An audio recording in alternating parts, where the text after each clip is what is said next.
মুসলিমান, তোমরা মুসলমান না হয়ে কবরে আসিও না।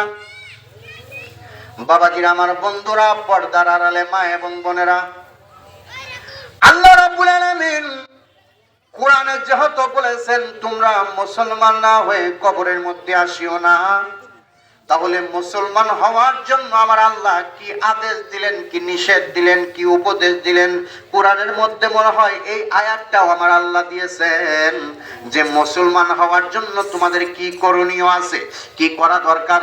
মুসলমান নামাজ পড়লে মুসলমান হয় না, মুসলমান কালেমা পড়লেও হয় না, মুসলমান রোজা রাখলেও হয় না।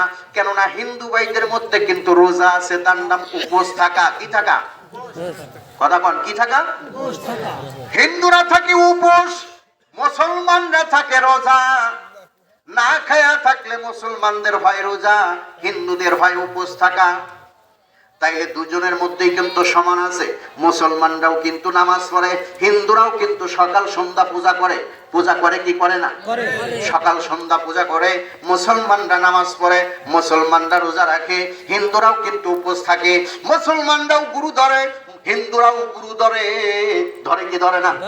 এই যে মুসলমানরাও কি করে? কাবা শরীফের মধ্যে যায় পাক পবিত্র হয়, সাফা মারওয়া পাক পবিত্র হয়, সাফা মারওয়া ঘূর্ণন করে কি করে? নিজের পবিত্রতা অর্জন করে। হিন্দুরাও কিন্তু বাবা তীর্থে যাইয়া কি করে? নিজেদের দেহকে পবিত্র গঙ্গায় স্নান দিয়া নিজেদেরকে পবিত্র পরিশুদ্ধ করে। করে কি করে না? আরে বাবা, বাবাজিরা, আমার বন্ধুরা, তাইলে মুসলমান হবেন কিভাবে? নামাজেও মুসলমানের পরিচয় না, রোজা রাখলেও মুসলমানের পরিচয় না, কালেমা পড়লেও মুসলমানের পরিচয় না। হিন্দু ভাইয়েরা বাজারে যাইয়া দেখবেন গ্রন্থর দোকান দিছে, কোরআন শরীফের দোকান দিছে, কোরআন শরীফ পড়ে, কোরআন শরীফ বিক্রি করে। তাহলে কি তারা মুসলমান? তা কিন্তু তারা মুসলমান না।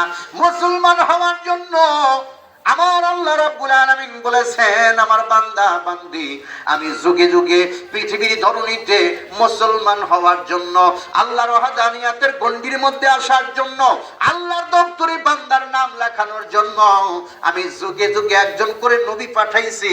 নবীর দামনের মধ্যে যারা আহরণ করেছে, নবীর কলেমাকে যারা স্বীকার করে নিয়েছে, নবীর দপ্তরে যারা নাম লেখাইছে, আমি আল্লাহ তাদেরকে বান্দা হিসেবে কবুল করেছি। আপনারা কিভাবে নবীর দলে যাবেন? আমার আল্লাহ রাব্বুল আলামিন সূরা আল ফাতর 10 নম্বর আয়াতে আমার আল্লাহ রাব্বুল আলামিন বলেন, ইন্নাল্লাযীনা ইউবাইয়ুনাকা ইউবাইয়ুনাল্লাহা ফাওকা আইদিহিম। আল্লাহ রাব্বুল আলামিন বলেন, হে আমার নবী, আপনি বলে দেন, ইন্নামা ইউবাইয়ুনাকা, যারা আপনার হাতে হাত দিয়া যারা বায়াত গ্রহণ করেছে, ইউবাইয়ুনাল্লাহা, আপনি তাদেরকে বলে দেন ওইটা আপনার হাত ছিল না, আমি আপনার নবীর হাতের উপরে আল্লাহর বান্দারা যারা হাত দিয়েছে, যারা আপনার হাতে যারা বায়াত গ্রহণ করলো, আপনার হাতে যারা কালেমা পড়ে মুসলমান হইল, নবী আপনি তাদেরকে শুনাইয়া দেন, তাদেরকে বলে দেন, বায়াত যখন আপনারা হয়েছেন, মহিলারা বায়াত হয়েছে, পুরুষেরা বায়াত হয়েছে, আমার নবীর দাউনের মধ্যে হাত দিয়া নবীর কালেমা পড়ে মুসলমান হয়েছে। আল্লাহর নবীর কালেমা যখন নবীর উপরে হাত দিয়া যখন কালেমা পাঠ করে মুসলমান হয়েছে, আল্লাহ ডাক দিয়া বললেন, আমার বন্ধু, তুমি তোমার উম্মতদেরকে বলে দাও, যখনই তোমার হাতের উপরে তোমার বান্ধবরা, তোমার উম্মতরা হাত রাখছে, ওই হাতটা আমি নবীর হাত রাখি নাই, তোমার হাতের উপরে আমি আল্লাহর কুদরতি হাতটা লাগায়া দিয়েছি। নবী, যেদিন উম্মতেরা আপনার হাতে হাত দিয়া বায়াত গ্রহণ করেছে, কোরআন শরীফ খোলেন, তাফসীর খোলেন, সূরা আল ফাতর 10 নম্বর আয়াতটা খুলে দেখবেন বাবা, যে আমার নবীর উপরে যারা হাত দিয়া বায়াত গ্রহণ করেছে, আমার আল্লাহ বলেছেন, নবী গো, ওইটা আপনার হাত না, ও যারা আপনার হাতে হাত দিয়া বায়াত গ্রহণ করেছে, মূলত তারা আল্লাহর হাতে হাত দিয়েছে। আরে বাবাজিরা, পর্দার আড়ালে মা এবং বোনেরা, বায়াত হওয়ার মাধ্যম হলো মুসলমান হওয়া। বায়াত না হইলে মুসলমান তাকে বলা যাবে মুসলমান। এটা আরবি শব্দ, ইল্লা ওয়া আনতুম মুসলিমুন, মুসলমান শব্দটা হলো আরবি শব্দ, আর এর আবিধানিক বাংলা শব্দের অর্থ হলো আত্মসমর্পণকারী। কিকারী? আত্মসমর্পণকারী। যুগে যুগে আমার আল্লাহ রাব্বুল আলামিন বলেছেন, আমার নবী যাবে নবীর কাছে আত্মসমর্পণ করবে, আমার সলেহিনরা যাবে আত্মসমর্পণ করবে, আমার ওলিরা যাবে আমার দাওয়াত নিয়ে, তাদের কাছে তোমাদের আত্মসমর্পণ করতে হবে।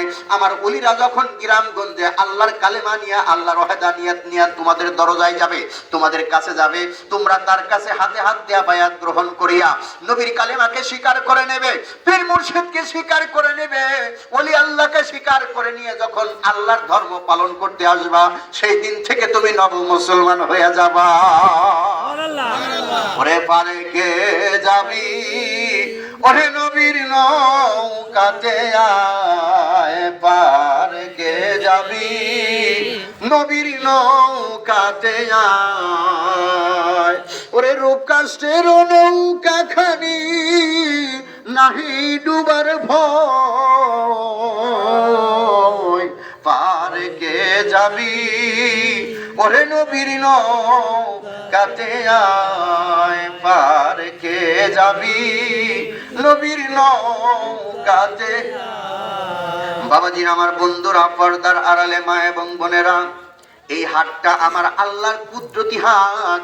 আমার আল্লাহ রাব্বুল আলামিন বলেন, আমার ওলি আল মুর্শিদ যারা, আল্লাহ প্রেমিক যারা, আল্লাহ রাসূলের প্রেমিক যারা, আল্লাহর প্রেমিক যারা, আল্লাহর বন্দেগী করতে করতে আমার আল্লাহ কয়, ওলি আউলিয়া যখন আমার দরবারে ফানা হয়ে যায়, ফানাফে শেখ, ফানাফে রাসূল, ফানাফিল্লাহ বাকাবিল্লাহ, যখন একজন ওলিয়ে কামেল মুকাম্মেল যখন ফানাফিল্লাহর জগতে চলিয়া যায়, আমার আল্লাহ বলেন ওই বান্দার কোনো সাধারণ বান্দা থাকে না। ফানাফিল্লাহর জগতে যখন যখন একজন পীর মাশায়েখ চলিয়া যায়, ফানাফিল্লাহর জগতে যাওয়ার সঙ্গে সঙ্গে ওই ব্যক্তিটা আল্লাহর সাথে বিলীন হইয়া যায়। ফানাফে শেখ একটা ভক্তের জন্য ফানাফে শেখ, ফানাফে শেখ অর্থাৎ ফানাফে শেখ, ফানাফে রাসূল, ফানাফিল্লাহ বাকাবিল্লাহ কয়টা স্তর? কয়টা স্তর? চারটে স্তরের কথা আপনারা শোনেন না? ফানাফিল্লাহ শোনেন না, বাকাবিল্লাহ শোনেন না, ফানাফে শেখ, ফানাফে রাসূল, এই যে যে চারটে স্তর, এই চারটে স্তরটা কি এটা আমরা অনেকেই জানি না। ফানাফে শেখ অর্থাৎ একটা ভক্ত যখন গুরুর কাছে আত্মসমর্পণ করে, একটা গুরুর কাছে যখন আত্মসমর্পণ করে, তখন ওই ভক্তটা যখন যায় নামাজ বিছাইয়া গুরুর ধ্যান করে, গুরুর বর্জক করে, গুরুর ছবি যখন কি করে কালবের মধ্যে ধারণ করে, ওটা হলো ফানাফে শেখের মধ্যে চলে যায়। অর্থাৎ গুরুর ছবি ধ্যান করাটার নামই হলো ফানাফে শেখ। যখন গুরুর ছবি ধ্যান করতে করতে, গুরুর ছবি বর্জক করতে করতে যখন একটা রূপ তার হবে, মুর্শিদের রূপের মধ্যে একটা রূপ পাবেন, সেই রূপটার নাম হলো ফানাফে রাসূল। যখন মুর্শিদের রূপ টানতে টানতে, ধ্যান ধরতে ধরতে মুর্শিদের রূপ যখন আপনি কাস্ট করে ফেলবেন, মুর্শিদের রূপ যখন আপনি হাসিল করবেন, মুর্শিদের ধ্যান যখন আপনার পরিপূর্ণ হয়ে যাবে, তখন মুর্শিদ রূপেই রাসূল আপনার দেখা দেবে, যার নাম হলো ফানাফে রাসূল। সুবহানাল্লাহ। তোমাতে হো ইবে আমার রাসূল আল্লাহর দর্শন, তোমাতে হো ইবে আমার রাসূল আল্লাহর দর্শন। ওই আমি ভজি মুর্শিদ তোমার দুই চরণ, ওই আমি ভজি মুর্শিদ তোমার দুই চরণ। মুর্শিদের চরণ ভজিতে ভজিতে, মুর্শিদের খেদমত করিতে করিতে, মুর্শিদের চেহারা পাহারা দিতে দিতে এমন একটা সময় আসবে রে বাবা, এমন একটা সময়, এমন একটা লগন আসবে আপনার জীবনে, মুর্শিদের চেহারার রূপে, মুর্শিদের ফায়েজের বরকতে আল্লাহর রাসূল আপনার সামনে এসে হাজির হয়ে যাবে। যেদিন ফানাফে শেখ হাজির হবে, অর্থাৎ মুর্শিদের মুরাকাবা যখন আপনার ফেস হয়ে যাবে, তখন আপনি ফানাফের রাসূলের মধ্যে পদার্পণ করবেন। ফানাফের রাসূল অর্থাৎ রাসূল রূপ যখন আপনি দেখবেন, যখন রাসূল রূপে ফানা হয়ে যাবেন, রাসূল রূপ যখন আপনার সামনে আসবে, রাসূলের নূর যখন আপনার সামনে আসবে, তখন আপনি কি আর সাধারণ ভাবে থাকবেন? সাধারণ ভাবে থাকবেন? দেখলে ছবি পাগল হবি, দেখলে ছবি পাগল হবি।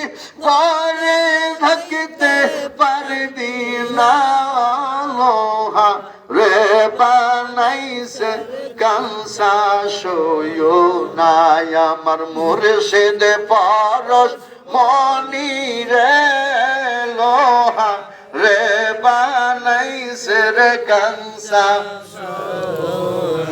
দেখলে ছবি পাগল হবি যদি মুর্শিদ দয়া করিয়া, যদি মুর্শিদ দয়া করিয়া, যদি মুর্শিদ দয়া করিয়া যদি আপনারে কি করে ওই রাসূলুল্লাহর রূপ যদি আপনারে দেখায়া দেয়, রাসূলুল্লাহর রূপ যদি আপনার দেখায়া দেয়, ওই নূরের দর্শনে, ওই নূরের দেখাতে, ওই নূরের তাজাল্লিতে একটা সাধারণ মানুষ যখন রাসূলের দর্শন পায় তখন আর তার সংসার থাকে না, তখন আর তার বাড়ি গাড়ি থাকে না, তখন আর তার নিজের বলতে কোনো কিছু থাকে না, থাকে না, থাকে না, থাকে না। তখন সে রাসূল রূপে ফানা হইয়া বিল্লালের মতো এদিক সেদিক করতে থাকে। আর বিল্লালের রূপে বিল্লাল শুধু রাসূল রাসূল রাসূল বলে কাঁদতে কাঁদতে বেহুশ হয়ে যায়। এই জন্য বলেছে বাবা, যখন ফানা ফের রাসূল, রাসূলের মধ্যে যখন ফানা হয়ে যাবেন, রাসূলের রূপ যখন আপনি জ্ঞান নয়নে দেখতে পারবেন, সেদিন আর দুনিয়ার মধ্যে আপনি থাকবেন না। সেদিন ফানা ফের রাসূল থেকে ফানা ফেল্লার জগতে চলে যাবে। ওরে দমে দমে জপরে মন পাক পাঞ্জাতন বলেন, দমে দমে জপরে মন পাক পাঞ্জা। ওরে ওই নামের জিগিরি করে আল্লাহ নিরঞ্জন বলেন, ওই নামের জিগিরি করে আল্লাহ নিরঞ্জন। দমে দমে জপরে মন পাক পাঞ্জাতন, হায় হায় দমে দমে জপরে মন। ওরে ওই নাম জপিলে বান্দা বাজান দিলে রায়না খোলি আজায়, ওই নাম জপিলে বান্দা ওতার দিলে রায়না খোলিয়া। ওরে জ্ঞান নয়নে দেখতে পাইবা দয়াল মুর্শিদি রে বাবা, জ্ঞান নয়নে দেখতে পাই দয়াল মুর্শিদি রে। দমে দমে জপরে মন। এবার খারাপ লাগতেছে? খারাপ লাগে? বলি আল্লাহর খেলা কেউ বুঝিতে পারে, কেউ তো বুঝে না। কথা ঠিক না বেঠিক? আরে বাবা, যে কথা বলতেছিলাম, ফানা ফের রাসূল যখন একটা ভক্তের মধ্যে যখন আগমন ঘটে, আমি কিন্তু 3টা পয়েন্ট 4টা পয়েন্টের মধ্যে কথা বলতেছি। একটা ভক্তের জন্য অতি তাৎপর্যপূর্ণ একটা আলোচনা, একটা ভক্তের জন্য অতি তাৎপর্য আলোচনা। মানুষে জন্ম নিয়েছেন, আপনি যে মানুষ, আপনি কোন জ্ঞানে আপনি মানুষ, কোন রূপে আপনি মানুষ, কোন গুণে আপনি মানুষ, সেই গুণটা যদি আপনার মধ্যে না থাকে, তাহলে কিয়ামতের ময়দানে আপনি মানুষ হিসেবে গণ্য হবেন না। এই জন্য বাবা, মুসলমান হয় কিভাবে? মুসলমান কারে বলে? একটা পীরের হাতে হাত দিয়াই শুধু মুসলমানের গ্রাম না, একটা পীরের কাছে বায়াত হওয়াটাই শুধু মুসলমানের কাজ না। শুধু পীরের কাছে বায়াত হইলে মুসলমান হয় না। পীরের কাছে বায়াত হওয়া মানুষ অনেক আছে, পরের নিন্দা করতেছে, পরের ক্ষতি করতেছে, মানুষ মারতেছে। আছে আছে কিনা? মুসলমান কি কোনোদিন পরের ক্ষতি করতে পারে? না। যদি বলেন পারে? না। মুসলমান কি জবানে মিথ্যা বলতে পারে? মুসলমান এই হাত দিয়ে অন্যায় করতে পারে? মুসলমান কি পরের হক নষ্ট করতে পারে? তাইলে বাবা, একটা মুরিদ হওয়া মানুষ, একটা তরিকতের মানুষ যদি মিথ্যা কথা বলে, একটা তরিকতের মানুষ যদি চগলখড়ি করে, একটা তরিকতের মানুষ যদি পরের অন্যায় করে, একটা তরিকতের মানুষ যদি মুখ দিয়ে মিথ্যা কথা বলে, অন্তরে হিংসা নিন্দা ধারণ করে, 100 কোটি বারও যদি একটা হক আল্লাহর ওলির কাছে বায়াত হয়, তাতেও কিন্তু বাবা সে মুসলমান হইতে পারবে না। যতক্ষণ পর্যন্ত মুসলমান কিভাবে হবে শুনে নেন বাবা, পীরের হাতে হাত দেওয়াটাই শুধু মুসলমান না। মুসলমান হবেন আপনি কিভাবে? আপনি শুনে যান মুসলমান কিভাবে হবেন। মুসলমান হওয়ার পূর্ব শর্ত মুরিদ হওয়া। মুসলমান হওয়ার পূর্ব শর্ত মুরিদ হওয়া। তারপরে মুরিদ হওয়ার পর গুরুর কাছ থেকে ওজিফা নেবেন, গুরুর কাছ থেকে কর্ম নেবেন। বাজান, আমি মুসলমান হইলাম, এখন আমার কর্ম কি? এখন আমার ধর্ম কি? আমি নামাজ পড়ব নাকি রোজা করব নাকি আমি ধ্যান করব, নাকি আমি কি করব? আমার সমস্ত ধর্মই আপনার কাছে, আমার পীরের কাছে হলো আমার নামাজ রোজা, সমস্ত কিছুই ধর্ম হলো আমার পীরের কাছে। পীরে যদি বলে নামাজ পড়িস না, ওটাই আমার ধর্ম। পীর যদি বলে নামাজ পড়িস, ওটাই আমার ধর্ম। কথা ঠিক না বেঠিক? কথা ঠিক না বেঠিক? ওরে নামাজ রোজা হজ যাকাত পীরের কাছে আছে সাক্ষাৎ।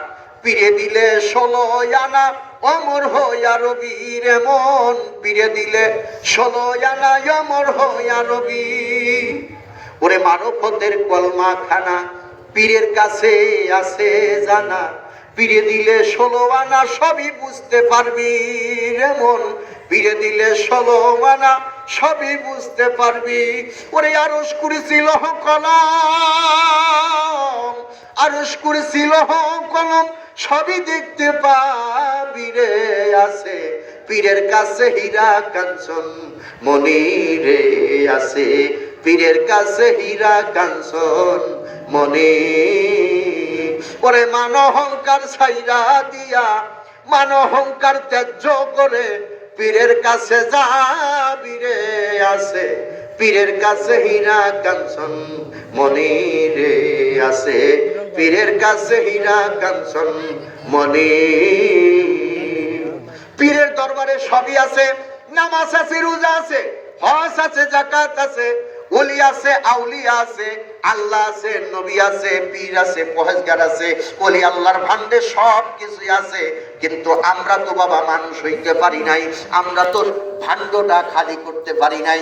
এই ভান্ডটার মধ্যে হিংসা ভরা, এই ভান্ডটার মধ্যে নিন্দা ভরা, এই ভান্ডটার মধ্যে মিথ্যা ভরা, এই ভান্ডটার মধ্যে সমস্ত আবর্জনা দিয়ে ভরা। পীর যখন আমার দিকে রুহানি দৃষ্টি দিয়ে তাকায়া দেখে আমার কালবটা পরিষ্কার না, আমার ঘরটা পরিষ্কার না, এই জায়গার মধ্যে মাল সাবানা রাখতে গেলে একটা পরিষ্কার ঘরের দরকার। কথা ঠিক না বেটি? ওরে আমার কে বুঝিতে পারে আমার ওলি আল্লাহর খেলা, বাবা ওলি আল্লাহর খেলা।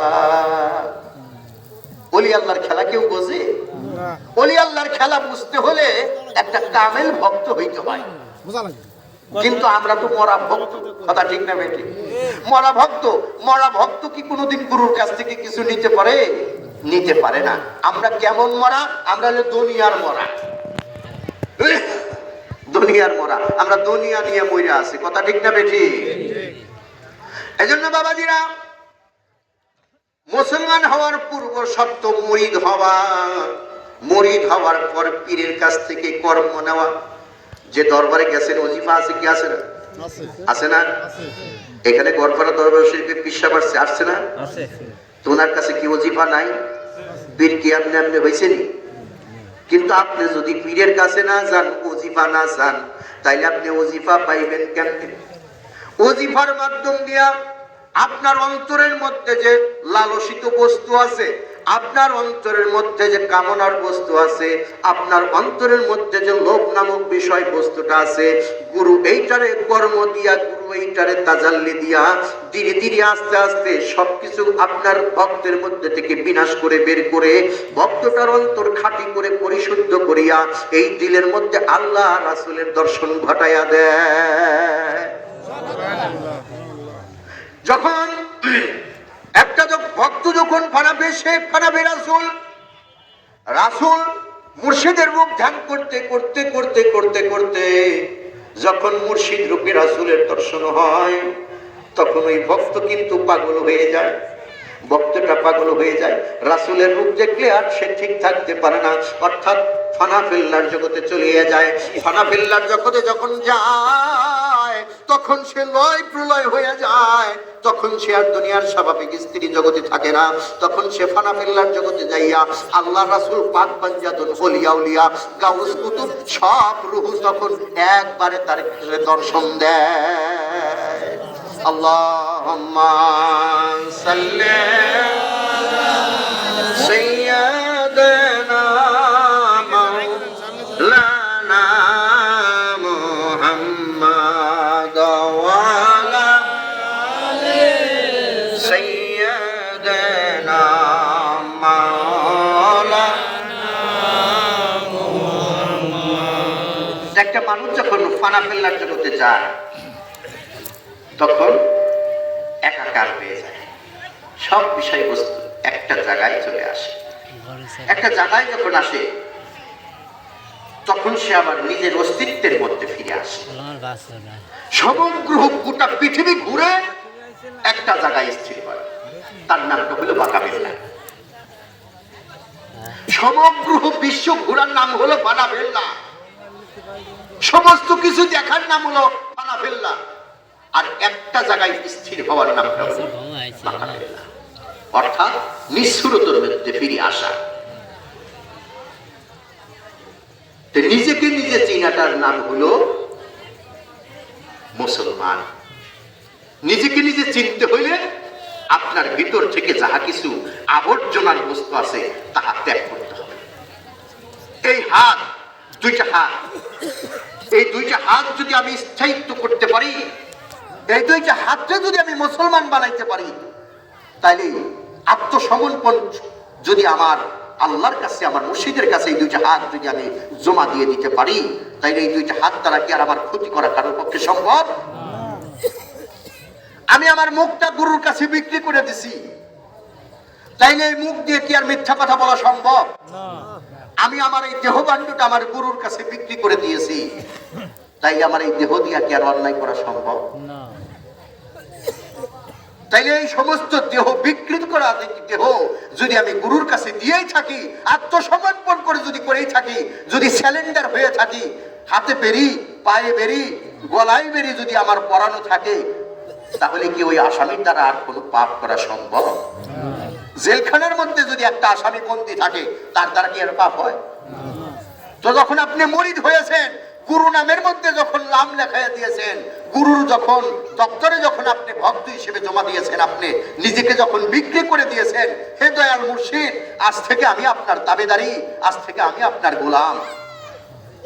আল্লাহ পাক রব্বুল আলামিন বলেছেন, মাইয়াতুর রাসূল ফাকাদ আতা আল্লাহ, যে হে আমার নবী, আপনি বলেন মাইয়াতুর রাসূল, যে আমার রাসূলের আনুগত্য হয়, ফাকাদ, অতঃপর আতা আল্লাহ, সে যেন আল্লাহর আনুগত্য হয়ে যায়। সুবহানাল্লাহ।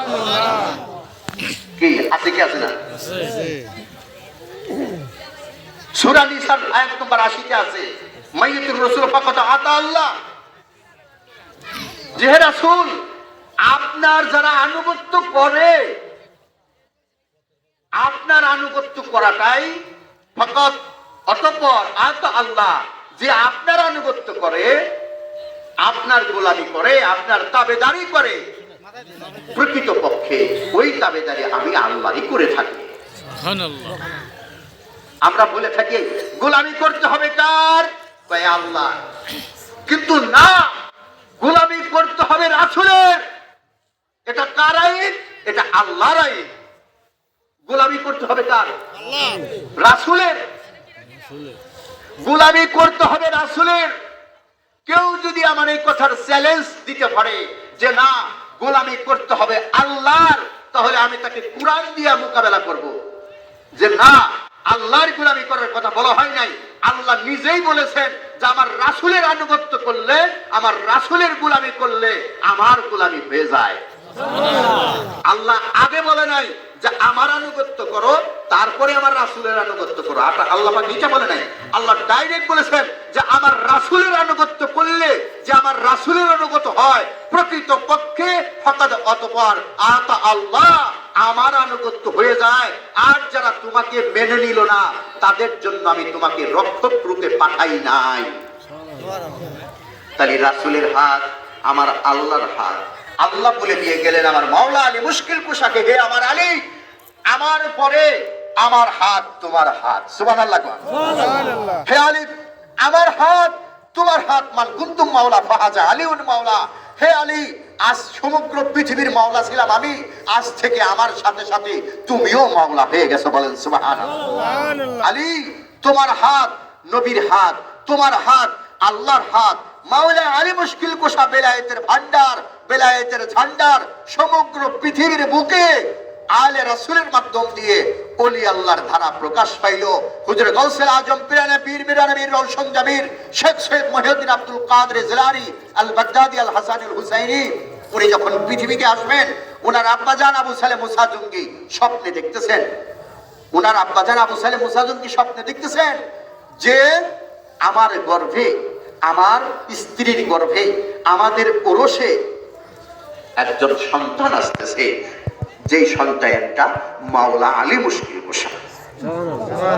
হযরত আলী নিজে বলতেছেন যে হে আবু সালেহ মুসা জঙ্গি, আমি তোমার স্ত্রীর গর্ভে, তোমাদের ওরসে আমি শেরে খোদা হায়দার পৃথিবীর মধ্যে আগমন করতেছি। হুজুর গাউসুল আজম কে? হুজুর গাউসুল আজম কে? স্বয়ং মাওলা আলী। তো উনি যদি আলী হয়, পৃথিবীর মধ্যে হযরতে খাজা মাইনুদ্দিন চিশতি আজমিরি রহমাতুল্লাহ আলাইহি বিশ্বের যত ওলি আউলিয়া আছে, সমস্ত ওলি আল মুর্শিদ, সমস্ত ওলি আল মুর্শিদ, সমস্ত আউলিয়া کرام, সমস্ত আল্লাহর বন্ধু যারা, আল্লাহর মাহবুব যারা, সমস্ত ওলির হাত আল্লাহর নবীর হাত, আর আল্লাহর নবীর হাত আল্লাহর কুদরতি হাত। সুবহানাল্লাহ। সুবহানাল্লাহ। আপনারা যারা পীরের হাতে হাত দিয়েছেন, যারা পীরের হাত ধরেছেন, ওইটা কি পীরের হাত? ওইটা কার হাত? আমার নবীর হাত। কার হাত? নবীর হাত। আপনারা হাত দিয়েছেন নবীর হাতে, কেননা আল্লাহ রাব্বুল আলামিন বলেছেন, রসুল আপনার হাতে যারা হাত দিয়েছে, ওই হাতটা আপনার না, ওই হাতটা আমার।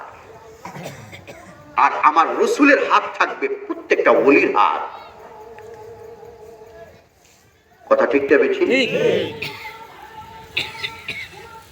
আমার নবী করিম সাল্লাল্লাহু আলাইহি ওয়াসাল্লাম উনি যদি বেলায়েতের ঝাঁকটা মাওলা আলী মুশকিল কুশার কাছে দিয়ে থাকেন, তাহলে প্রত্যেকটা ওলির হাত মাওলা আলীর হাত। কথা ঠিক না বেঠিক? প্রত্যেকটা ওলির হাত মাওলা আলী মুশকিল কুশার হাত। আপনারা যারা মাওলা আলী মুশকিল কুশার হাতে হাত দিয়েছেন, তো আল্লাহর হাতে হাত দেওয়ার বাকি আছে না। একটা আসামির, কাঠগড়ার আসামি যদি জেলখানায় থাকে, তাহলে তার দ্বারা পাপ পাওয়া সম্ভব না। আপনারা যারা বন্দী হয়ে গেছেন, গুরুর আমানতে যারা বন্দী হয়েছেন, মুর্শিদের জামানতে যারা বন্দী হয়েছেন, মুর্শিদের রেজাবন্দিতে যারা বন্দী হয়েছেন, তারা কি আর পাপ করতে পারে না? তাহলে গুরু ভক্ত মানুষ যারা, তারা যারা পাপ করে, তারা কি মুরিদ হয়েছে না? বলেন, মুরিদ হয়েছে না? একটা মুরিদ কখনো পাপ করতে পারে না। একটা মুরিদ কখনো পাপ করতে পারে না। একটা ভক্ত কখনো অন্যায় করতে পারে না। নিজের গায়ের চামড়া কেটে আরেকজনকে বসতে দেয়, কিন্তু মানুষকে কষ্ট দেওয়া একটা গুরু ভক্ত মানুষের কাজ না। আল্লাহর দপ্তরে আজাজিল থেকেও শয়তানের লানত পেয়েছে আল্লাহর হুকুম অমান্য করে। আল্লাহর দপ্তরে ফেরেশতাদের লিডার হয়ে আল্লাহর হুকুম না মানার কারণে আজাজিল শয়তানের রূপে রূপান্তর হয়েছে না? তা আপনি যত বড় খানদানি মুরিদ হন, যত বড় পীরের তরিকায় যান, পীরের হুকুম যদি আপনি না মানেন, পীরের হুকুম যদি আপনি না ফলো করেন, তা আপনি মুরিদ হইতে পারবেন না। কথা ঠিকই। আপনি যত বড় খানদানে মুরিদ হন, আল্লাহর রাসূলের কাছে মুরিদ হন, তাতে কোনো যায় আসে না। যদি রাসূলের হুকুম যদি না মানে, তাহলে সে কি কোনো মুমিন হইতে পারবে না? বরবরা, আটরশি, চরমোনাই, ফুরফুরা, মেদিনীপুর, যত বাংলাদেশের বুকে না, যত বিশ্বের বুকে যত তরিকা আছে, সমস্ত তরিকার পীর মুর্শিদরা সবক দেয়, সত্য পথে আসো, সত্য কথা বলো, ঠিক, পাঁচ ওয়াক্ত নামাজ পড়ো, মাথা পেটার খেদমত করো, বা হালাল খাও। কথা ঠিক না বেঠিক? পীরের হুকুম যদি আপনি না মান্য করেন, খোদার কসম, পীর আপনাকে জান্নাতে নেবে না। কোন পীরই তো জান্নাতে নেবে না। ঠিকই তাই। এই কথা বললি তো, শুনলি তো আমাদের গায়ের মধ্যে চুলকানি ওঠে। কি আমার পীরের ছোট করলে? আসলে তা না। পীর আপনার পরিয়াত না যে আপনারে মাথায় করে টাইমে নিয়ে জান্নাতে নেবে। এত বড় দায়িত্ব নাকি পীরের? এত সহজ না।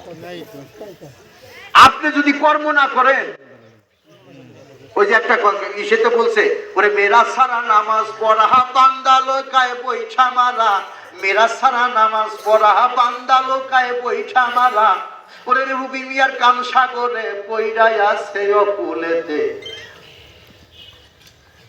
তো মেরা সারা যদি কেউ নামাজ পড়ে, তাহলে তার নামাজ হবে? হ্যাঁ, একজন নৌকা গাইডে বইছে, মানে নৌকা নগি দিয়ে গাইডে ওর সাথে বৈঠা হইতেছে, নৌকা কি আগাবে? নৌকা যদি বাঁধা নৌকা যদি বৈঠা মারা যাতে আগাবে নাকি? বাঁধা নৌকা বৈঠা মারলে নৌকা আগাবে না। আর যদি নৌকা যদি নদীর মধ্যে থাকে, আর যদি নৌকায় যদি আপনি কি করেন একটা খুঁটি গাড়েন, নৌকা কি দৌড়াবে না থাকবে? থাকবে না? একটা ভক্তের ঈমান রক্ষা করে গুরু। ভক্তের ঈমান রক্ষা করে কে? গুরু। তো গুরু নামক খুঁটি যার অন্তরে গাড়া নাই, তার ঈমান কি আছে? নৌকার স্রোতের মতন স্রোত কোথায় টানিয়ে নিয়ে ফেলায় নিয়ে গেছে তার কোনো হদিশ নাই। আর যদি গুরু নামক খুঁটি ভক্তের অন্তরের মধ্যে গাড়া থাকে, গুরুর ছবি যদি অন্তরের মধ্যে থাকে, পৃথিবীর এমন কোন শয়তান নাই, এমন কোন কাজ নাই ভক্তের হৃদয় থেকে ঈমানকে ছিনায় নিতে পারে। কি কথা ঠিক না বেঠিক? আর যার গুরুর অন্তরের মধ্যে যার গুরু নাই, তার স্রোতের মতো নৌকা কোথায় ভেসে চলে গেছে বলার কায়দা নাই। এই জন্য বাবাজিরা আমরা পীরের কাছে মুরিদ হয়েছি ভালো হওয়ার জন্য, পীরের কাছে মুরিদ হওয়াছি ভালো হওয়ার জন্য, সঠিক রাস্তা পাওয়ার জন্য। এই জন্য আপনাদের কাছে আমার অনুরোধ যে আপনারা যেখানেই বায়াত হয়েছেন, পীর কর্ম দিয়েছে, সেই কর্মের মাধ্যম দিয়ে পীরের কাছে পৌঁছানোর একটা রাস্তা পীর তৈরি করে দিয়েছে। পীর কিন্তু প্রত্যেকটা ভক্তের কর্ম দিয়েছে, ওই কর্মটাই হলো পীরের কাছে যাওয়া। পীর সাথে দর্শন হয়ে গেলে পীর আপনার সাথে করে নিয়ে চলে যাবে, কিন্তু পীরের কাছে না যেতে পারলে আপনার সাথে করে নেবে না। সময় হইলে পীর আপনার ছেড়ে দিয়ে চলে যাবে। ভক্ত যে কয়জন হয়েছে সেই কয়জন নিয়ে টানা দেবে, কিন্তু কর্ম যার আছে সে সময় মতো গুরুর কাছে চলে যেতে পারবে। সেই জন্য বাবাজিরা আপনাদের কাছে অনুরোধ, কর্ম ছাড়া গুরুর কাছে পৌঁছানো যাবে না। গুরু যার যে যে কর্ম দিছে, ওরও সেখানে শরীফ করা, আপনার যে যে খানদানের যে নিয়ম আছে সেই খানদানের নিয়ম মতো ভক্তের চলাটাই হলো আইন, চলাটাই হলো ফরজ। এই জন্য আপনাদের কাছে অনুরোধ, আমি বিগত কয়েকদিন যাবৎ প্রোগ্রাম মাদারীপুর 2-4টা প্রোগ্রাম করে আসছে, আবার কালকে বলন্দ আছে, আবার 26 তারিখে আমার প্রোগ্রাম আছে আপনার চরপাড়া, বাজেরহাটের ওই পাশে চরপাড়া, আপনারা সেখানে যাবেন। সেখানেও আমার প্রোগ্রাম, আগামীকাল প্রোগ্রাম আছে আপনার মকবুলের দোকান, আবার ওখান থেকে 26 তারিখে আবার চরপাড়া আছে। আল্লাহ পাক এই খেদমতগুলো আল্লাহ পাক যেন আমাদের করার তৌফিক দান করুন, এবং আপনাদের যতটুকু কথা বলেছি অতটুকু কথা মানার চেষ্টা করবেন। যে যে মুর্শিদের কাছে হায়াত দিয়েছেন ওই মুর্শিদের সবকগুলো পালন করবেন, কম করেন বেশি করেন, একটু সবক পালন করলে দেখবেন পীরের সাথে একটা ভালোবাসার কালেকশন হয়ে গেছে। কালেকশন হইলেই আপনার শেষ নিদানের কালে আর আপনার কোনো ভয় নাই। আল্লাহ পাক রব্বুল আলামিন আমাদেরকে আপনাকে সঠিক রাস্তায় যেন চলার মতো তৌফিক দান করেন। আমিন। ওয়া আখিরু দাওয়ানা আলহামদুলিল্লাহি রাব্বিল আলামিন। আসসালামু আলাইকুম ওয়া রাহমাতুল্লাহি ওয়া বারাকাতুহু।